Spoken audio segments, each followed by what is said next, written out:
Maine State Representative Katrina Smith joins me now. She is the Maine House Assistant Minority Leader, which you just saw there in the video. State Rep, great to see you. Thank you so much for coming on. Tell the viewers how this investigation got off the grounds, how long this has been going on, and what the viewers should know about what's happening through your eyes in Maine.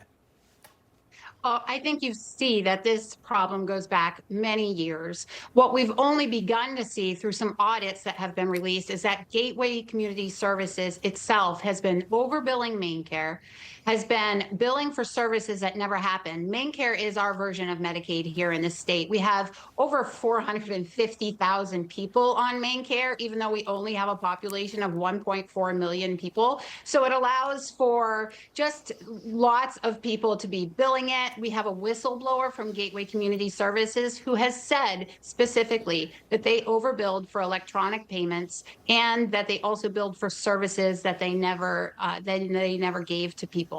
So we're very concerned that this is just the tip of the iceberg. This is only dealing with our MaineCare program. What other things have they billed? Whatever other things have they asked the Maine taxpayers to pay for? Yeah, so it prompts these questions. Let's talk about the tip of the iceberg. Democratic Representative Dhalac, and I apologize for not pronouncing that properly, but we mentioned earlier serving, here's the credentialing here, serving on the board of Gateway Community Services.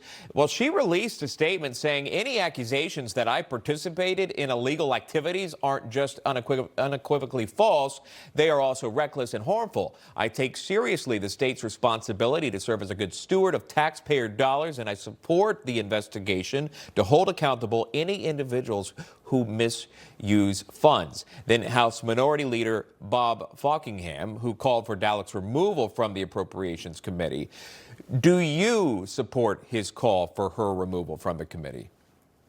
Absolutely. We have a tangled web here in Maine. We have Democrat supermajority for the last 7 years, and none of this has been brought to light. And we have a person who served as the executive director, not only for Gateway Community Services, but she sits on a number of boards in the Somali and Lewiston community that oversees hundreds of millions of dollars. It is definitely something that she should be off of that committee, that she shouldn't be there at this time. The House Oversight Committee, Comey has said her name in a specific document about people who need to be investigated. This isn't a small thing. They have kicked Republicans off committees for a number of things that are not in any way as serious as this, including not wearing a mask during COVID. So she needs to come off of this committee. She can continue to serve, but she shouldn't oversee the taxpayer funds of this state at this time.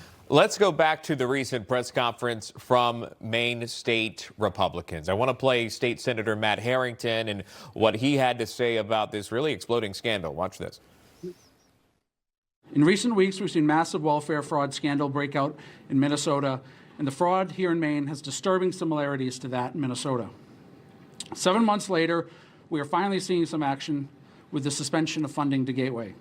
But let's be clear, this did not happen because of Democratic leadership or Governor Mills suddenly deciding to act. It happened because the story would not go away. It happened because the national media continued to dig. What remains most striking is the complete silence from Maine Democrats. Where is Governor Mills? Where is Speaker Fecteau? Where is President Daughtry? Where is the Attorney General? Where is Matt Dunlap? These are not minor questions. These are people who serve Mainers and are responsible for protecting the taxpayer, and their silence is absolutely deafening. Now, I'll go back to something I explained last week. We're obviously covering the alleged fraud scandal in the state of Minnesota, staying in Maine, because this has its own consequence for the governor of Minnesota. I'll get to that in a moment. Governor Janet Mills of Maine, a Democrat, do you have thoughts there? Do you think that she's overseeing the state correctly? Do you think that she's missed a step when it comes to these accusations and these allegations in terms of how the money is being spent, in terms of how tax dollars are being spent? Do you believe Governor Janet Mills should step down? Well, she is the chief executive of this state. And when we have fraud and we have people getting no bid contracts and just handed contracts that are worth hundreds of thousands of dollars, if not millions, without oversight, that falls at her feet. She absolutely should be speaking to this at the very least. Whether she should step down, I mean, we'll take it. Information. Truth is freedom. Is Newsmax. It's real news for real people.